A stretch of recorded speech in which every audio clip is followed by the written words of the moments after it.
جی السلام علیکم ورحمۃ اللہ وبرکاتہ ولا حول ولا قوۃ الا باللہ اللہم صلی علی محمد وعلی آل محمد ربنا آتنا من لدنک رحمہ وہیئ لنا من امرنا رشدا۔ تمام بھائیوں سے بہنوں سے ریکویسٹ ہے کہ وہ جس طرح ماضی میں دعاؤں میں یاد رکھتے ہیں آپ بھی رکھیں، مستقبل میں بھی رکھیں، میں بھی آپ کو دعاؤں میں یاد رکھتا ہوں۔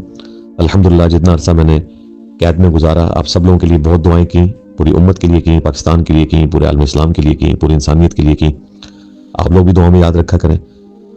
103 دن یہ میرے لیے تو 300 سال کے برابر تھے، اس حوالے سے کہ میرے جیسا ڈائنامک بندہ ایکسٹروورٹ جو مصروف رہتا ہے ہر وقت، اس کو جب اس طرح تنہائی میں وقت گزارنا پڑے تو وقت گزارنا ایک مشکل تجربہ تھا، لیکن اللہ کے ساتھ وقت گزرا، ظاہر ہے اللہ تو میرے ساتھ تھا الحمدللہ۔ یہ مشکل وقت اللہ تعالیٰ نے گزارا اور اس میں سے نکالا الحمدللہ، آپ لوگوں کو بھی اس تکلیف میں سے نکالا، میری فیملی کو بھی۔ تو میں سب کے لیے دعا کرتا تھا، تمام ٹیم ممبرز کے لیے، تمام اسٹوڈنٹس کے لیے، ان کی فیملیز کے لیے، پوری امت کے لیے الحمدللہ۔ اور آپ لوگوں نے دعاؤں کے ذریعے باقی اپنی سوشل میڈیا پہ جو ایفرٹس کر کے جس طریقے سے بھی کام کیا، مجھے وقتاً فوقتاً اندر اطلاع پہنچتی رہتی تھی میرے وکیل کے تھرو، طاہر ایوبی صاحب کے، اور ساری خبر ملتی رہتی تھی۔ اللہ کا شکر ہے باہر نکل کے بھی چیزوں کا آئیڈیا ہوا ہے، اور اللہ تعالیٰ کی بڑی مہربانی ہے۔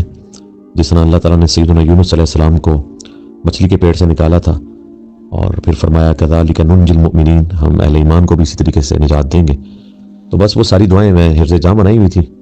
سیدنا یونس علیہ السلام کی دعا، لا الہ الا انت سبحانک انی کنت من الظالمین۔ سیدنا ابراہیم علیہ السلام کی دعا، حسبنا اللہ ونعم الوکیل۔ اور اللہ کے محبوب صلی اللہ علیہ وآلہ وسلم کی دعا، یا حی یا قیوم برحمتک استغیث۔ اصحاب الکہف کی دعا، ربنا آتنا من لدنک رحمہ وہیئ لنا من امرنا رشدا۔ اور اسم اعظم لا حول ولا قوۃ الا باللہ۔ تو ان ساری دعاؤں کو، درود شریف کو ارتجا بنایا، اللہ تعالیٰ نے اس تکلیف سے نکالا الحمدللہ۔ بہرحال ان مع العسر یسرا، ہر مشکل کے ساتھ آسانی جڑی ہوئی ہے، اور بڑے عرصے سے ایک کام ایک اسٹیگنیشن پوزیشن پہ تھا، اور میں کئی مہینوں سے سوچتا تھا کہ یہ اب اس کام کو اگلے نیکسٹ لیول پہ کیسے لے کے جائیں۔